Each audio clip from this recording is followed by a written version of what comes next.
when the big dogs come out. Damn right. Okay? Damn right. So if you can't roll with the big dogs, stay on the board.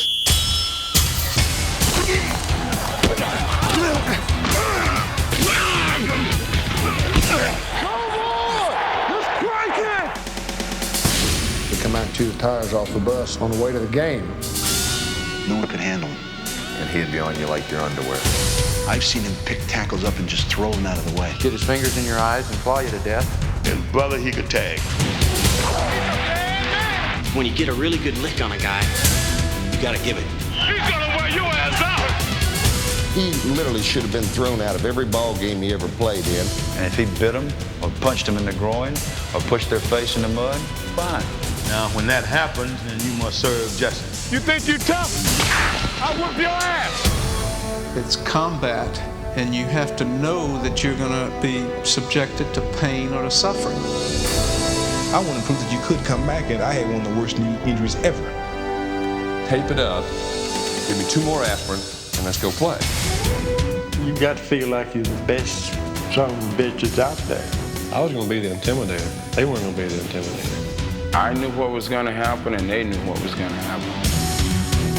What happened? I'm not sure. I think back to say it.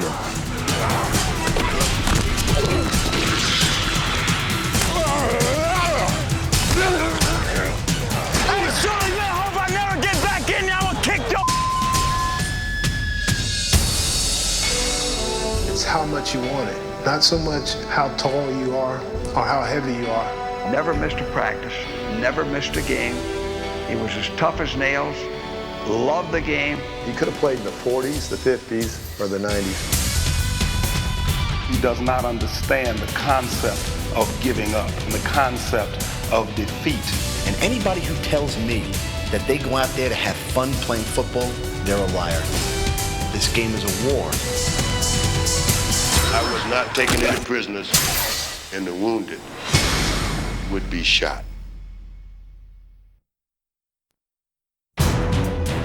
That'll cool your ass off. You can tell who the true warrior is on game day by his game face. It reveals everything, or sometimes nothing at all. I tell you, he's a stone-faced, that Barbero now. You know what the hell he's thinking. I'd hate to have to fight that son of a gun. Against the Giants' Mark Bavaro, the fights were one-sided. They called him Rambo, and for good reason. He played with abandon, yet with a finely tuned focus, qualities possessed by only the toughest of tight ends. Men like Jackie Smith, who took being tackled personally. That's the way the game is played. It's a game of intimidation. I was going to be the intimidator. They weren't going to be the intimidator. I just felt like I shouldn't be tackled. You know, there's just no way I should be tackled. If I did, it was my fault. And when I threw that on top of really being up for a game, I went nuts sometimes, you know. One of the toughest of them all played with a barely controlled fury, a crew cut, and a short fuse. Mike Ditka, the first tight end inducted into the Hall of Fame.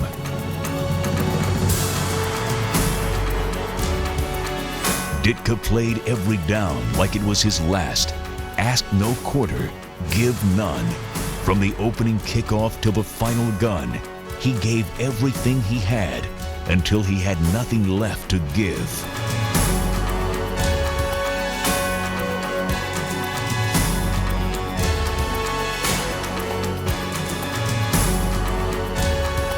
Iron Mike had an iron will, as did the Colts' John Mackey.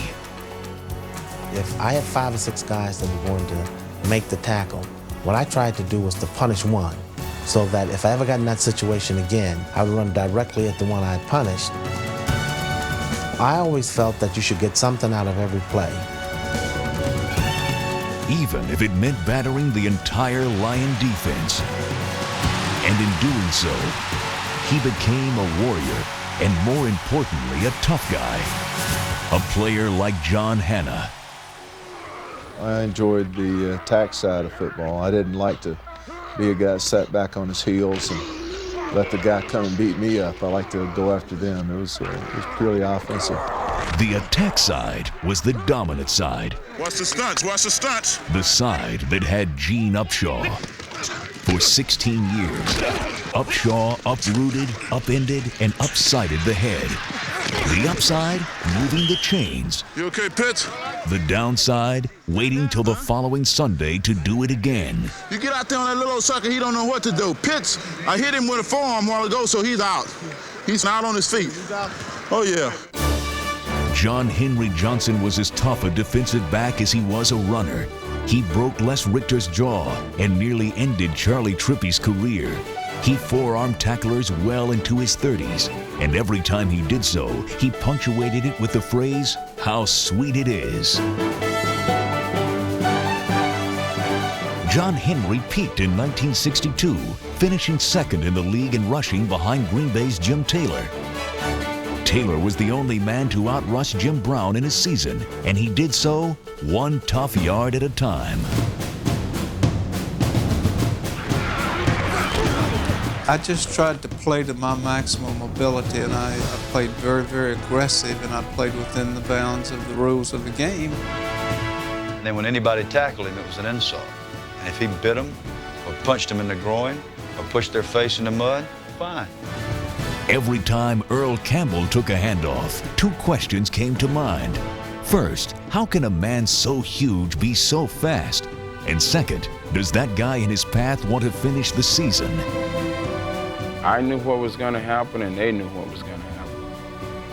And they knew that if it wasn't like 6 of them, or 4 or 5 maybe, he's going to go because he ain't going to quit. Kind of girlish for one guy to tackle me. I mean, I wanted to have a bunch of them. Once in a while, one man can hit like a bunch of them. But then again, a Randy White only comes along once in a while. They called him Manster, half man, half monster, and all pro. He was never out of a play, chasing down receivers 50 yards downfield.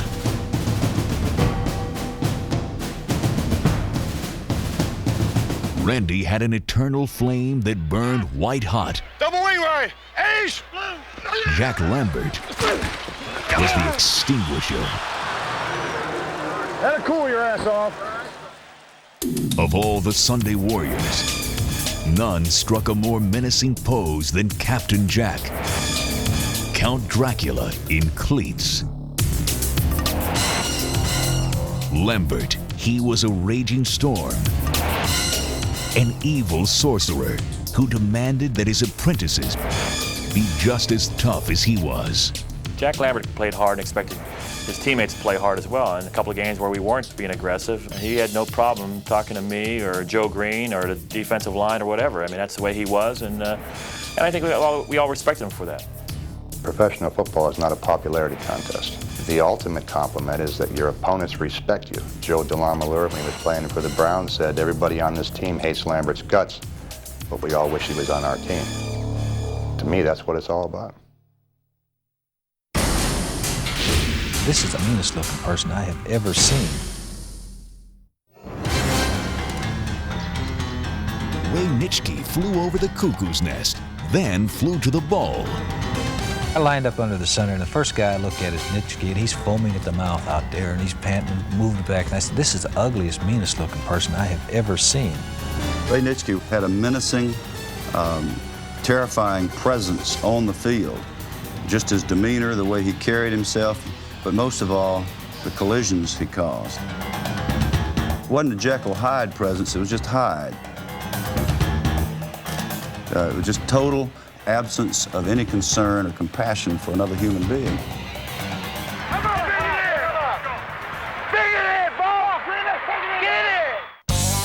Only a state the size of Texas could hold 3 of the toughest characters. Sammy Ball was one of them.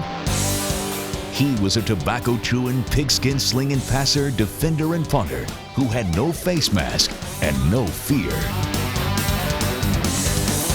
Ball led the Redskins to 2 championships, and fellow Texan Bobby Lane did the same for Detroit. One time we passed him at halftime, coming out for the second half in Baltimore. I said, Bobby, how you doing? He breathed on me. I said, Jesus.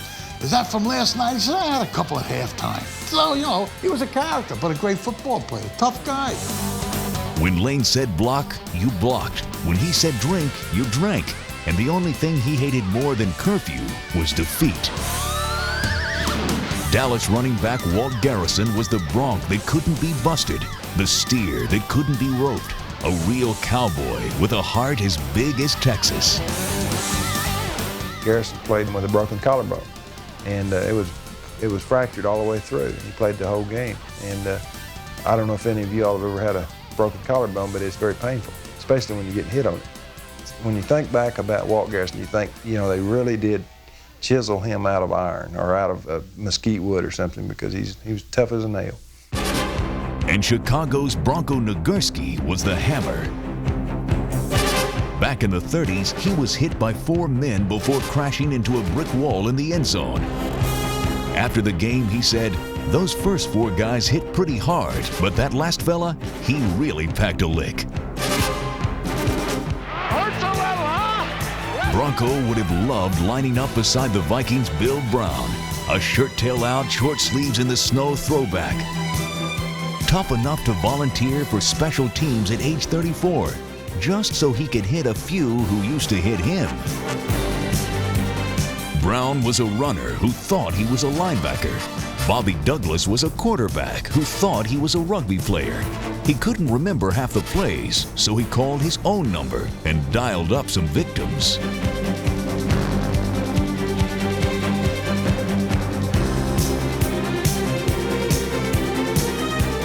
He led the league in scrums, lost mouthpieces, and flying helmets. And in 1972, he rushed for a record 968 yards. Douglas was a runaway train. John Riggins was the diesel. Riggo sported a mohawk and later an afro, but underneath, he was a character with character. He may have been a flake, but on Sundays, he always ate his Wheaties. There's the snap, hand to Riggins. Good hold. He's got the first down to the 40. He's gone. He's gone. He's gone.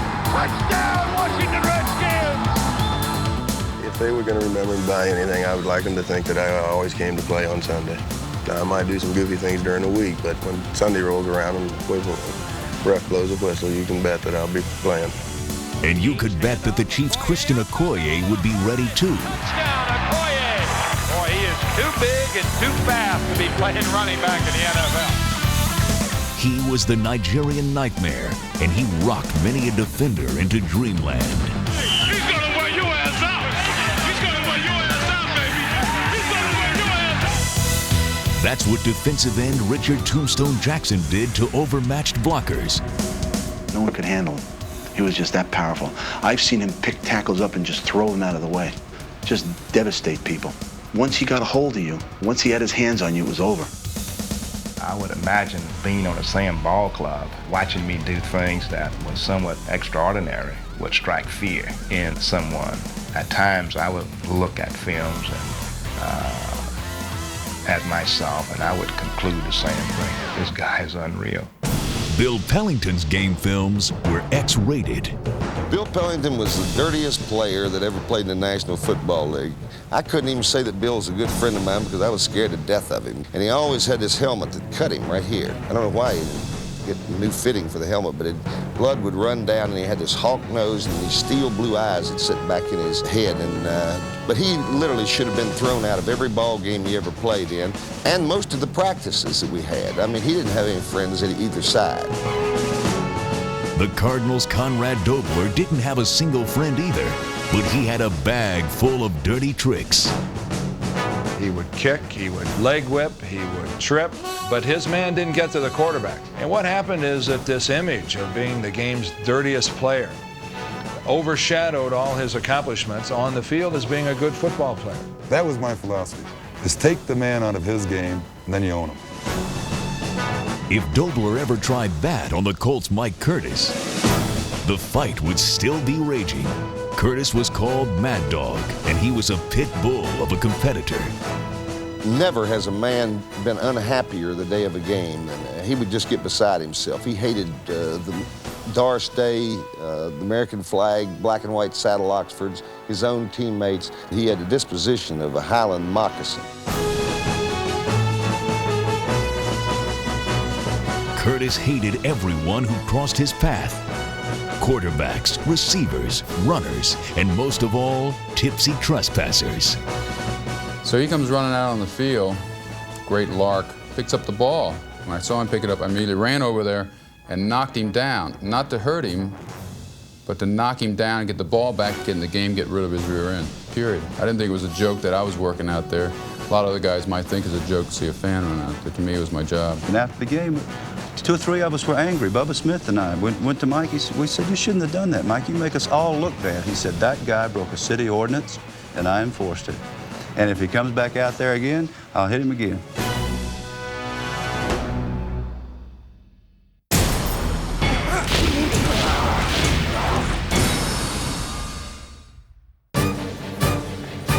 Sometimes in the NFL, the scales of toughness are tipped by sheer size.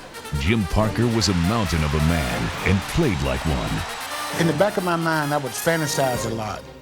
On pass blocking, I would pretend I was a mountain and that the other guy, he had to get around this mountain, and it was impossible.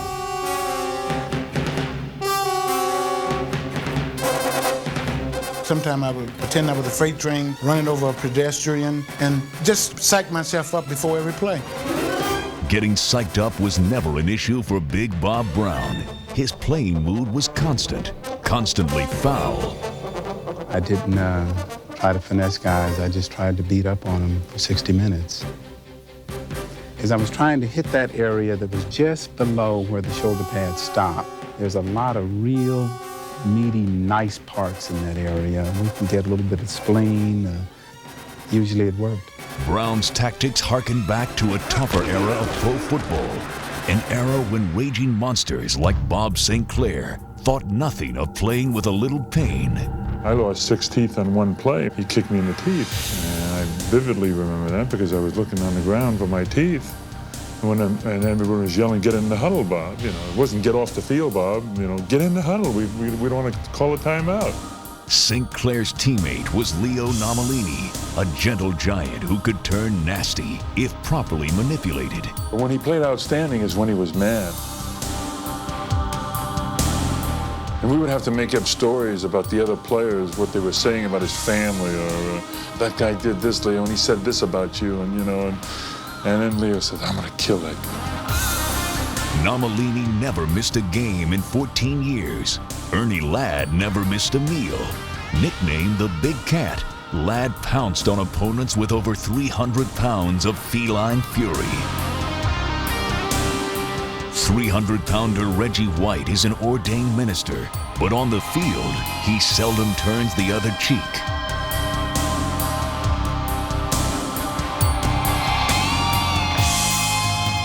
His size and determination have helped him become the NFL's all-time sack leader, and that's no small feat.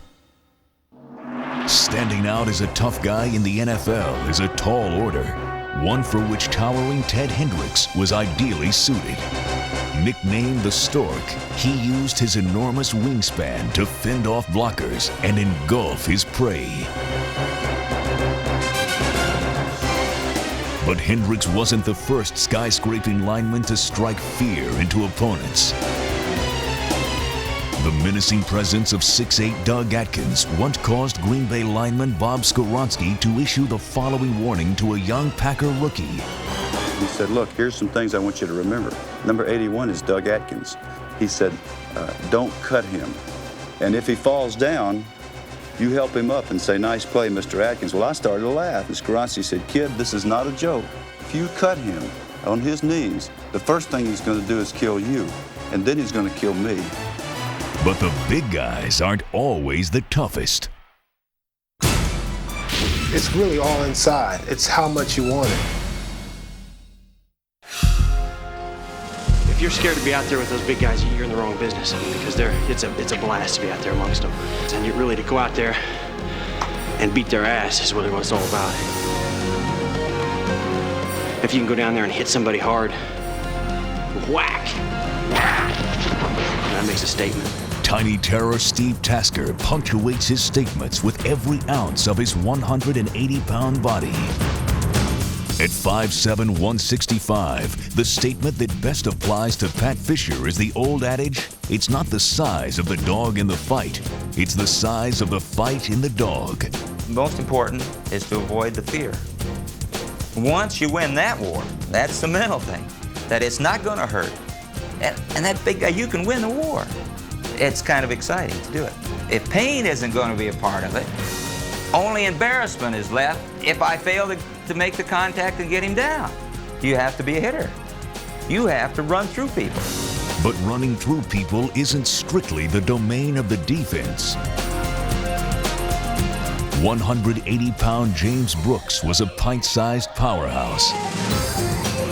And while he may have had to look up at his opponents, he never backed down. Comes back at the 50 to the 45, down to the 40 on the far side of the field.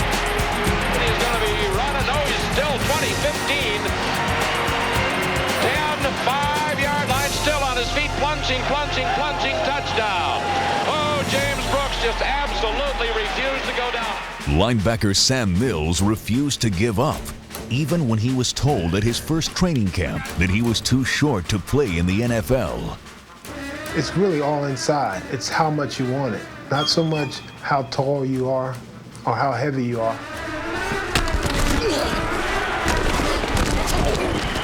You got to have a feeling that you're just simply not going to be stopped.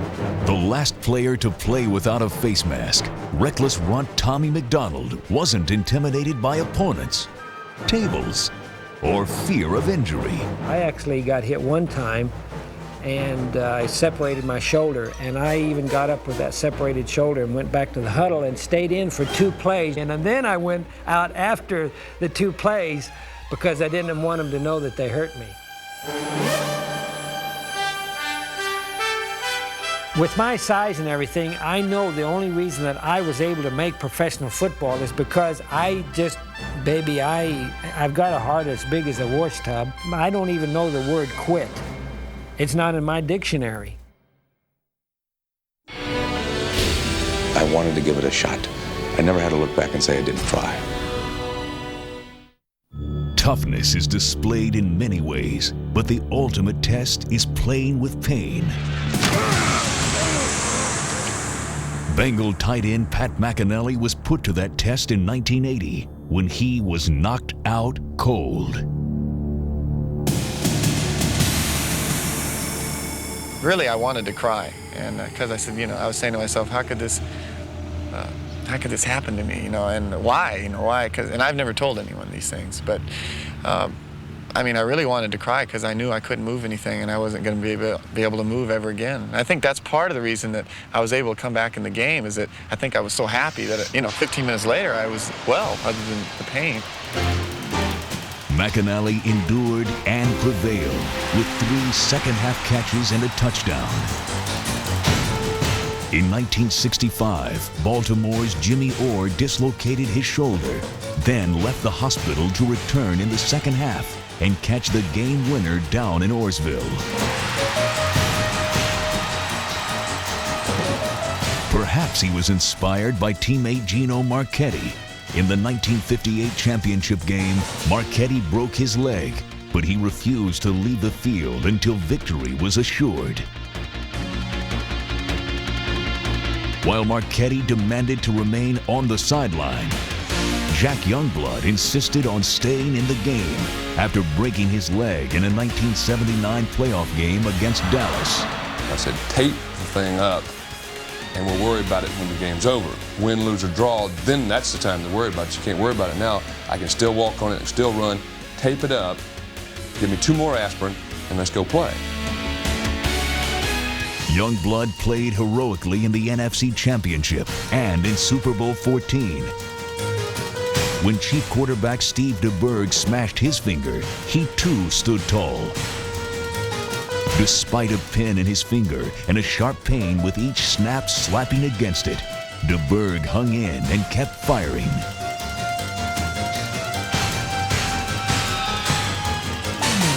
Playing with a painful pinky is one thing, Playing safety with 2 broken hands is another. That's what the Cardinals' Larry Wilson did back in 1965. All he did was intercept 2 passes to win the game. There are those who insist that only the old guard would play with pain. But just a few years ago, Emmitt Smith proved that rugged spirit is still alive. A lot of room at the 40, chased at the 40 of the Giants, and hauled down at the 35, and Smith is down. Emmitt Smith is down at the Giants' 30. Instead of using his separated shoulder as an excuse to quit, he used it to blast through the Giants. With home field for the playoffs at stake, Emmitt Smith showed he had the heart of a champion. They'll never forget the day Emmitt Smith ran 32 times for 170 yards and caught 10 balls for 62 and did most of it with one arm. In 1966, Cowboy quarterback Don Meredith turned in a performance for the ages. He was battered and suffered a punctured lung, yet he played on. One of his ribs broke, punctured a lung, and I remember coming back towards the huddle, and he's just lying down there, and I said, Don, Jesus, somebody is calling somebody to come carry him off the field. And he just looked up at me and said, just get me to my feet. In a scene reminiscent of Rocky, Meredith answered the bell and led Dallas to a dramatic last-second win.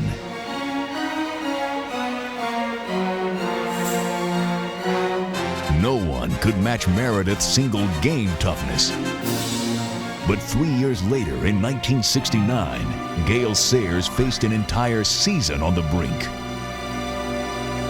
I wanted to prove that one could come back from a serious knee injury within a year. They say so many times, well, it takes 2 years, it takes 3 years to come back. I want to prove that you could come back, and as I said, I had one of the worst knee injuries ever.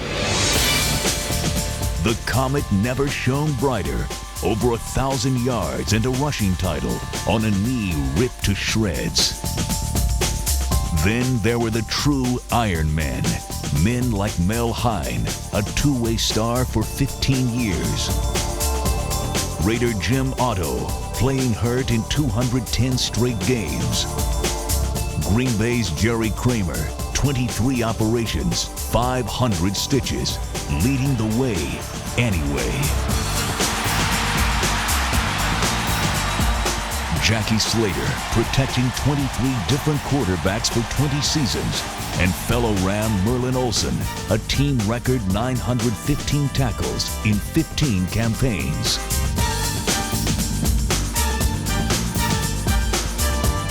Dan Hampton, 8 knee surgeries in a dozen dominant seasons. Jim Marshall, an NFL record 282 straight games, and the ultimate in longevity, George Blanda, a fighter in 4 decades. But of all those who played with pain, the trial of Rocky Bleier surpasses them all. Vietnam, 1969. Bleier is wounded by a grenade. Shrapnel rips through his right leg and foot. So I said, well, Doc, my biggest concern is that I'd like to get back and play. I said, at this time, what's your prognosis? He said, well, in all honesty, Rock, seeing the damage that has been done, he said, the ability to run is gone. You will not play professional football again. He spent months with a limp and a cane, and after 2 surgeries, the Steelers reluctantly released him. I was crushed. I remember leaving practice and was driving up to Green Tree where I had an apartment. Tears were coming down my eyes. My world had just caved in. I didn't feel like there was no hope left. And it was something I couldn't control. But Bleier was a rock, and after 1 more surgery and endless rehab, he was a starter, and his moment was finally at hand.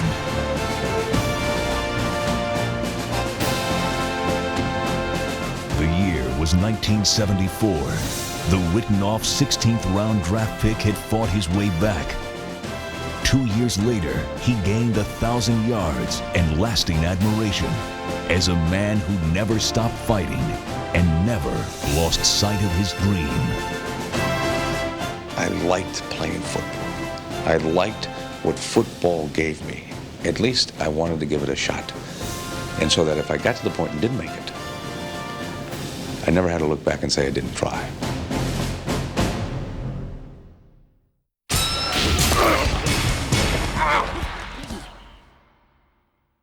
Ed Sprinkle was a 190-pound rattlesnake. Small guy, 205 pounds, tough guy, he hit you when you weren't looking. I'd hit anybody on any play as hard as I could hit them, and that's the way I played. In the 1940s and 50s, no defensive lineman was more feared than the Chicago Bears' Ed Sprinkle, nicknamed the Claw because of his habit of using one hand to separate a quarterback from his helmet.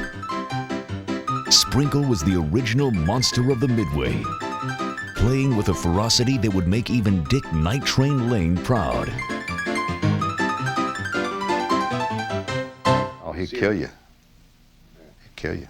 He wouldn't tackle you necessarily fair. It wouldn't be a fair tackle.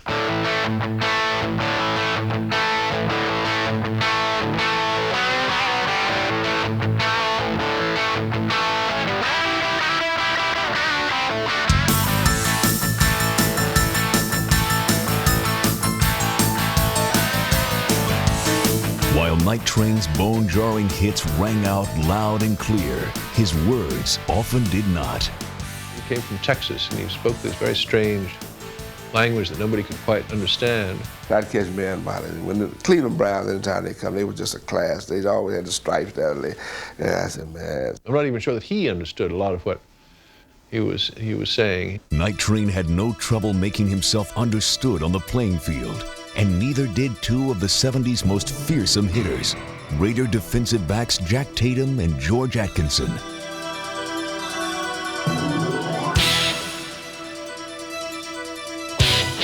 Jack Tatum's hit on Sammy White in Super Bowl XI stands as one of the hardest hits in Super Bowl and football history.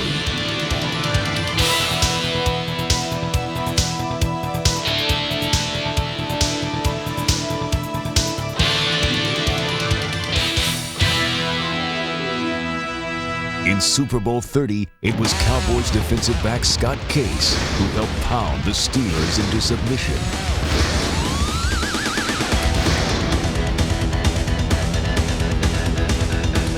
But 2 decades earlier, it was Steel Curtain stalwart Mel Blount who helped Pittsburgh defeat Dallas in Super Bowls 10 and 13 on their way to 4 Super Bowl titles. Vikings and Cardinals defensive back Dale Hackbart produced a hard-hitting solo act, but the hardest-hitting duo in the mid-70s were Bears safeties Gary Finsick and Doug Plank.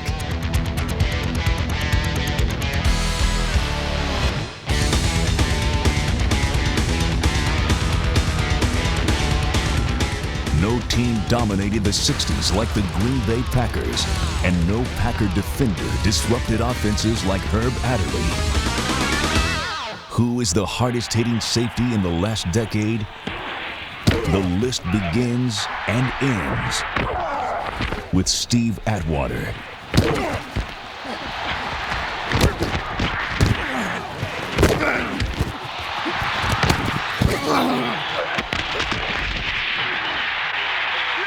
Here we go, D. They can't score on us, baby. They can't score on us. His hit on Mammoth Chiefs running back Christian Okoye is a testament to his toughness. In Denver, the roar of the crowd makes his gladiators' blood boil, for to the hitters go the spoils. Just suck it up and go get it done. I really look bad, don't I? Tell the truth. But I'm still gonna dance today. Still gonna dance. The dance of the unconquerables is a brutal ballet. Always more war than waltz, and wide receiver Ernest Givens is one of those men who took the punishment, but still landed on his feet. Jim Kelly has also taken his share of hits, and he learned how to keep getting up from his experiences growing up. I've always considered myself one of the toughest guys. I guess when you grow up in a family of 6 boys, you gotta be tough. I can remember many days of my 3 older brothers beating on me and me beating on my little brothers. And if you weren't tough, you weren't part of the group. You weren't a Kelly.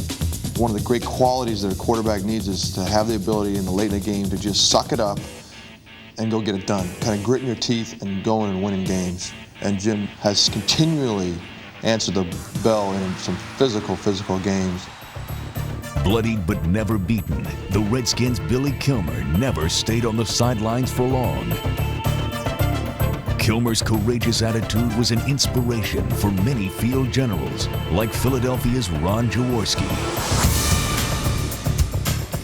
The man they called Jaws refused to back down when the defense smelled blood. Archie Manning never played on a winning team, yet never lost his competitive drive. A resilient rifleman who played like a gentleman, the Colts' Burt Jones would shrug off your best shot and then thank you for stopping by. Joe Willie Namath was known for his fur coats, Fu Manchu, and high whites. But his Broadway boasting belied a street-tough style. Despite creaky knees that caused constant pain, Namath managed to tough out a brilliant 13-year career. Joe Kapp was a quarterback on the field, but a linebacker at heart. And on his expeditions upfield, it was hard to distinguish the hunter from the hunted. All right, he's down! So way to stick it in there, Joe! But for all the players who endured the tough hits, it was up to Steve Largent to exact revenge. In the opening game of the 1988 season, the Seahawks Hall of Famer was knocked unconscious by the Broncos' Mike Harden. But later that year, when Harden intercepted a pass, Largent struck a blow for every offensive player who was mad as hell and wouldn't take it anymore. The end zone, 3-yard sweeper, run it out, takes it up to the 10, 15, out to the 20, he's on his feet. The ball gets loose, the Seahawks may get it back. I mean, Largent just unloaded on Mike Harden. Holy smoke, what a play. Steve will want to put that over his mantle, right on the fireplace. That's better than any touchdown catch he's ever made, right there. I don't particularly think there's a person on this earth that can kick my ass. Growing up in the city and going through some of the things I'd been in, being in jail and getting to street fights, a lot of street fights, I learned a lot of things. I don't like people I play against. I don't enjoy what they try and do to me. They're trying to take away what's mine. I'm the type of player who is more or less a Rocky Marciano type player. I don't finesse people very much. I beat on them until I can wear them down. I never thought that I was the greatest athlete in the world, and I still don't, but I consider myself very nasty. I have this anger in me. I don't really like or trust anybody or anything, and I don't particularly think there's a person on this earth that can kick my ass. In the 1920s, no one could kick the posterior of farm boy Ernie Nevers. The son of Swedish immigrants, Nevers forged a running style as punishing as the Minnesota terrain on which he was raised. Rick Caceres grew up on the streets of Paterson, New Jersey. When he came to the NFL, he brought his back alley toughness with him. Nobody ever messed with Rick Caceres. He was a man's man to me. He was a tough guy that didn't wear it outside. He did everything by example. He did nothing by word. I saw the guy try to play a game with a broken ankle, and it was broken. Marion Motley had a running style molded by circumstance. As one of the first black stars, he faced a bumpy road and responded by flattening the bumps. A player's running style can also reflect the environment in which he was raised, as in the case of Larry Brown, who grew up dodging trouble on the mean streets of Pittsburgh. I've never felt that I've really had talent as a running back. There wasn't anything that would stand out like a Gale Sayers or Jim Brown, and I thought that the way I ran was the way I had to run to get home every day. There was no malingering, there was no holding back, no fear of any obstacles. You know, a professional street football player. And then there is Greg Lloyd. Who's the one guy when you're growing up that you don't want to get in a fight with? Hey, get the out of his face. What the wrong with you? The guy who feels like, you know, he's just a crazy man and he'll do anything. I think Greg plays out on the field like he just has nothing to lose. Don't run that over here. What the wrong with you? The single toughest guy that I've been around would be Greg Lloyd. He is the most intense competitor that I've been around. Lloyd's seething intensity has its origin in one shattering event from his youth. When I was 2 years old, my mom left my 6 of my brothers and sisters with my aunt to raise, and she the other kids with mom and dad, and you know it's something that you want, and the other kids would be out there running around goofy, no coordination whatsoever, but their parents were just just all Johnny, and I'm thinking I'm gonna knock the out of Johnny, he comes across here, in a sick kind of way. I mean, it's sick, but it was like, shut up, because you wanted to hear your name called. Today, as one of the NFL's most feared defenders, Lloyd routinely receives the cheers he missed so long ago. His efforts are truly heroic. In 1932, Potsy Clark told his Portsmouth Spartans they had to play every down both ways with no substitutions. Ignoring fatigue, the Spartans prevailed 19-0 and were forever known as the Iron Man team. Ernie Stautner was an Iron Man in body, but even more so in mind. Despite the mental anguish of countless losing seasons with the Steelers of the 50s, he never gave up. For Dan Fouts, enduring pain was a test of the mind. He's just a very mentally tough person. He goes out there and he takes some hard shots and just continues to play hard and doesn't show anybody his pain.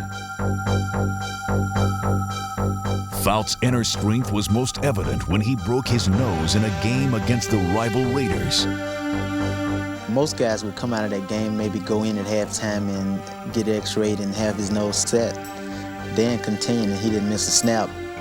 To imagine the headache that a person would have from a broken nose, it would almost automatically kick you out of a game, but he stayed in that game, so mental toughness has to be a grade A. Few players can match the sustained intensity of Dan Marino. Bring an 89 combo blitz, correct? They're break right up the middle, and I gotta hold it for a square in. Throw quick passing or quick takeoff. You understand what I'm saying? With a rifle arm and fiery demeanor, Marino has captured virtually every passing record in NFL history. Intensity is Marino's forte. Intuition was that of linebacker Willie Lanier. I had an instinctive understanding of how to play the game. It was to a point that you could really play the game in your head before the game. You could play the game mentally, but all within the confines of the control of the angles, because that was the thing that would make the difference. You didn't get that. For others, mental toughness is the ability to push it to the limit. Being tough means to me that if I ever lay down on a football field, I better be on IR or out for the year. If I ever lay on the football field, which I never have, but if I do, please, one of your crew carry a pistol at our games and come out and just put me away. That's being tough. For Walter Payton, toughness started with training. Climbing hills in practice enabled him to carry a mountain of men during a game.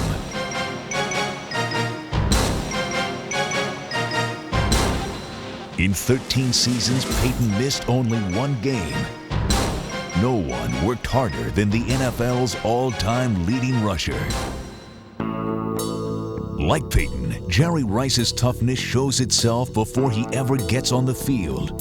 Already acknowledged as the greatest receiver ever, he still out-trains and out-hustles the rest of the pack.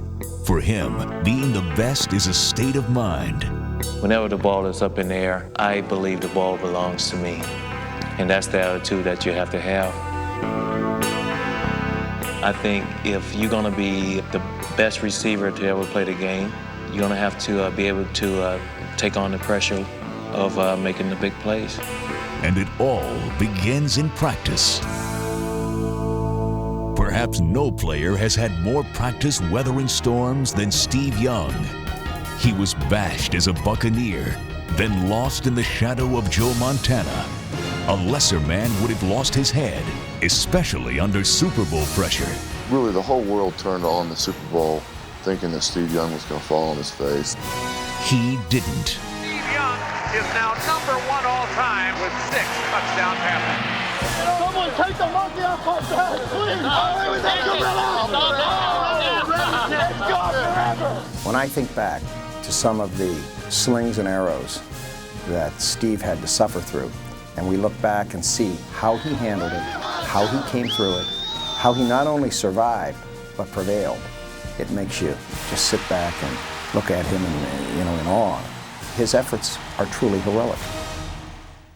If you got any sense, you'll keep Butkus away from you.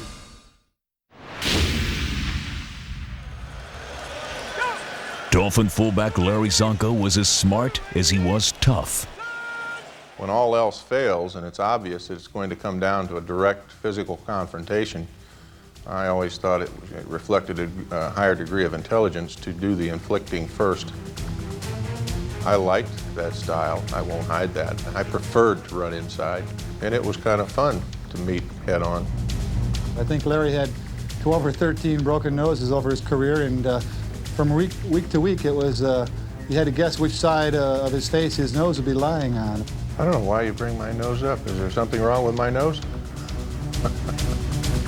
He was hard-nosed with a nose for the end zone, and he's the only runner ever to be penalized while carrying the ball.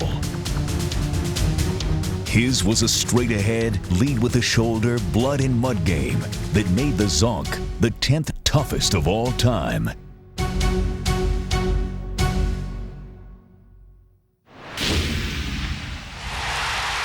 For Ronnie Lott, football was the ultimate test of dedication and will. Some people play with heart, some people don't play with heart. You have to find a way to give a little bit of yourself, whether it's giving yourself up, running into somebody that's much bigger than you, or it's, doing something to sacrifice yourself for the team. I think the way you measure it is respect. I've always said this and I've always believed in this, that when you walk off that football field, does your opponent respect you? The key is not actually winning, it's playing up to your standards. 10 years from now, the most important thing that you'll remember is that when you see some of these people that are in your life, they will respect you for what you did on the football field. Bottom line.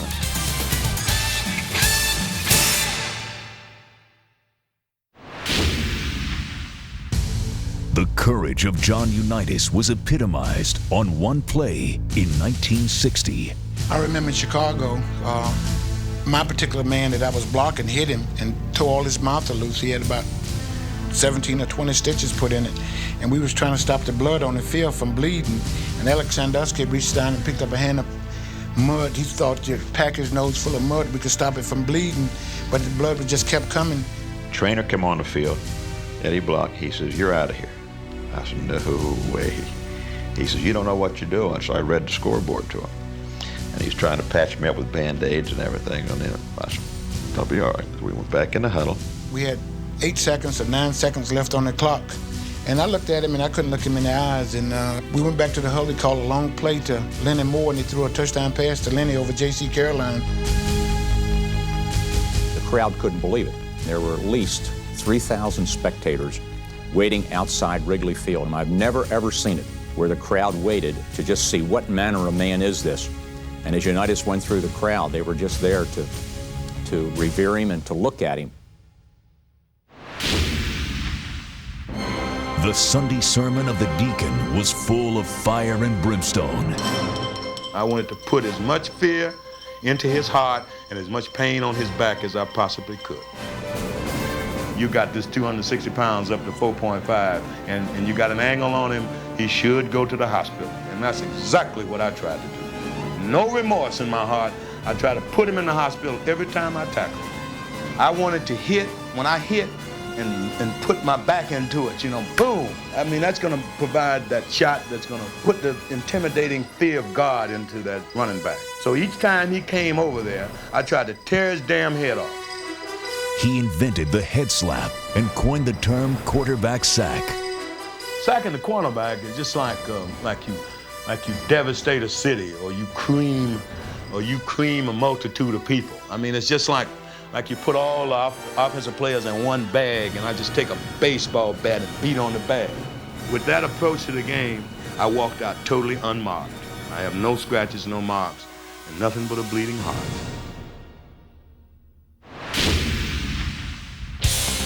Jim Brown was tough. His enemies knew it. He knew it. I realized I was a marked man. It works two ways. They're going to try to get me, but they're also in awe of me to a certain extent. So what I would do is I would walk up and down in front of their bench or do my exercise in front of their bench and let them get a good look at me. Without question, the most impressive player I've seen was Jim Brown. Just such a durable, fast, powerful, impressive human being, intimidating in his presence almost. By the way he walked back to the huddle after you'd swear he'd never get up, and he looked like he would never be able to carry the ball again. He was just so deliberate and so slow, and the next play he'd go for a touchdown, bouncing off 5 people. I played 9 seasons, I never missed a game, and I never laid out on the football field. When it was time to play, I was there. And he's right there at number 6 in the elite top 10.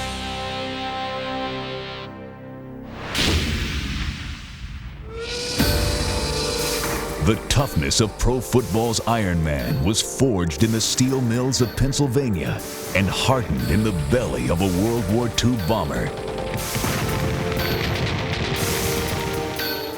His name was Chuck Bednarik, center and linebacker, the last man to play both ways. When he went both ways against us, that bothered me a great deal. If he's going both ways and I've got my guys are going one way each, somebody's got to handle him. And he was dominating us. I truly believed he'd be happy if he'd be confronted that way for every week of his life, where he had the odds 2-to-1 against him. Against Allie Sherman's Giants, Frank Gifford met Chuck Bednarik. Gifford was knocked unconscious, another notch in the belt of Concrete Charlie. A tough guy on both sides of the ball. Hardy Brown grew up an orphan. Life gave him the cold shoulder. But as a linebacker for the 49ers of the 50s, Hardy Brown gave that shoulder right back. All goes well until hard-hitting Hardy Brown hurls his hefty hulk into the ball carrier, and it's a fumble with Rex Berry recovering for the 49ers. He had an educated shoulder where he'd snap it up and be able to time it so he hit a ball carrier or whatever right underneath his chopper. It was kind of like a Jack Dempsey punch. It didn't need but 6 inches. That's all it needed, and you went to sleep. Take one step forward, keep your back straight, keep your eyes open, and shoot. Over the years, I guess I've got 75 or 80 knockouts playing professional football. No, I don't feel sorry for anybody I hit. I really don't.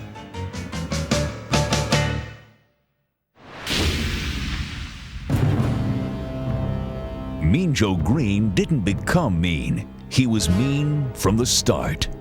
He was an extraordinarily emotional person his first few years. As a rookie, for example, he led the league in fights and getting thrown out of games. I've never seen a player as a rookie be that dominant and that aggressive and that sure of himself to threaten veteran players and abuse veteran players.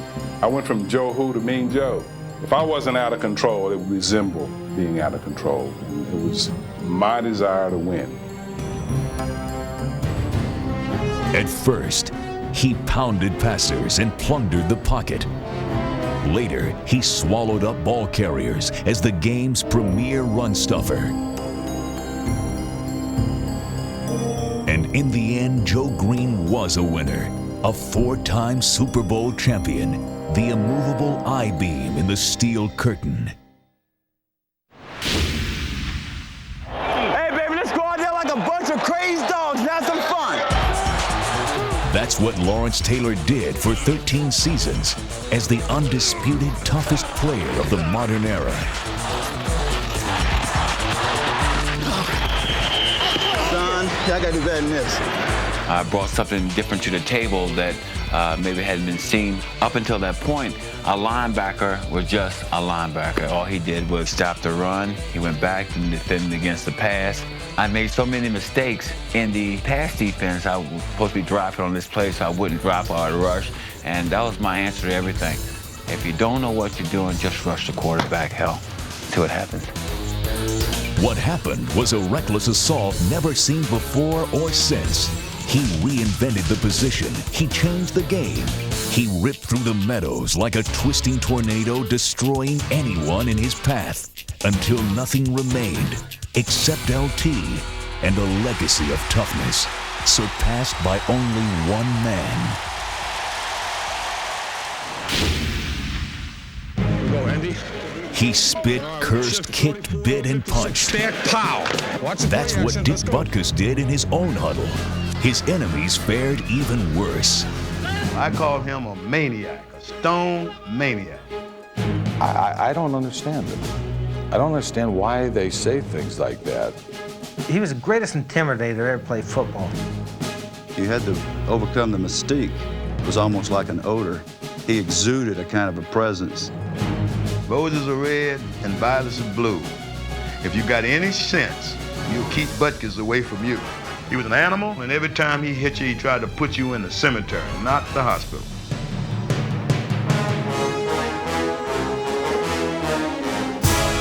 You play the Bears, and I've heard it myself from different people, is that they better get ready, you know, and that's all the respect that I need. If I was an animal, jerk, ass, or whatever, I didn't care.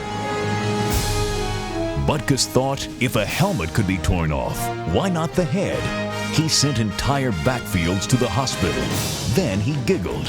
He bullied officials and coaches, and despite ravaged knees and playing for a perennial loser, his toughness never wavered. It's been over 20 years since this mighty bear has roared, but still, to this day, the crack of his pads can still be heard. See that guy right there? You know who that is, huh? Yeah, Dick Butkus. Oh, yeah. Dick Butkus. He was bad, man. He was nasty, boy. He was nasty.